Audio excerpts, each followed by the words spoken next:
When the colonists first won their independence from England, they threw off the shackles of government regulation from 3,000 miles away and traded it in for government regulation at home. Soon, each of the colonies would replace the British Parliament's laws with their own tariffs and taxes and regulations. But at the very end of the Revolution, right before local regulations were enacted, the market here was truly free. What is a free market? A free market is a system of exchange of goods and services that is free from government intervention or interference. The big government types in both parties here have often contended that the free markets have failed and have actually caused the recession from which we're all suffering today. This argument, of course, is ridiculous and born of ignorance. The federal government enacted laws that encouraged banks to lend where they ordinarily would not, and in some cases forced them to do so. When that didn't work to the satisfaction of the bureaucrats, they used taxpayer dollars to get the banks to lend to those who were not creditworthy. Fannie Mae and Freddie Mac, those two behemoth corporations owned by the taxpayers, effectively told the banks to lend to whomever they could because home ownership was good for everybody, and then sell the debt to Fannie and Freddie. That would be you, the taxpayers. So uncreditworthy borrowers received loans from banks and bought houses. The banks made money on each loan. The federal government bought the loans from the banks. The banks were off the hook. The borrowers defaulted. And the taxpayers got stuck with the losses. You'd be hard-pressed to find any industry or business in America that is not regulated by the federal government. We don't have free markets in the United States, but we do have capitalism. The free market and capitalism are not the same thing. Capitalism is the private ownership of the means of production and the use of such to turn a profit. A free market operates under capitalist principles, but capitalism does not necessarily require, or as we know, even prefer, a truly free market. There are all kinds of capitalism that don't rely on a free market.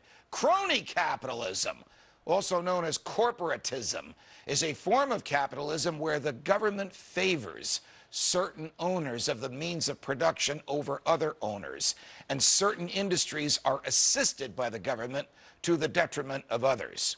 Enter the principle of debt. Economists as different as Karl Marx and Friedrich von Hayek warned that debt would crush capitalism. Marx wanted debt to be controlled and regulated by the government. Hayek wanted debt to be regulated by the free market. In the land of the free, we have rejected Hayek's free market values for Marx's government-dominated values. Marx and Hayek actually predicted the multi-trillion-dollar debts the Western world is now buckling under because they saw that eventually capitalism that relied on the government and not on the free market would create the conditions where debt is necessary to sustain an illusion of growth. Marx's solution was total government control. Hayek's solution was total freedom from the government. The miracle of a free market is that it sets prices not based on government command or the illusion that central planners in the government can know everything and make perfect decisions, but on actual supply and demand. A free market utilizes the information that each participant within the market has in order to make decisions that are best for that participant. Stated differently, you know when something is a bargain, or you know when something costs you too much, and you can freely decide whether and when to purchase it, except when the government forces you to do so. Well, how can the government force you to buy something? Take the case of Solyndra. Certainly it fit the definition of a capitalist venture. It was a private means of production of solar panels that was attempting to turn a profit. But it was also crony capitalism. And so the capital available to Solyndra was not based on economic risk or reward, but on political calculations. By using your tax dollars to help finance Solyndra, the Obama administration forced you to buy Solyndra stock. You were not free to say yes or no. And now we're all $500 million poorer because of it. And that's just the one case of Solyndra. There are hundreds of others in which the government's Marx-inspired central planners have made decisions on how to spend your money, not based on free market principles, but on pure politics.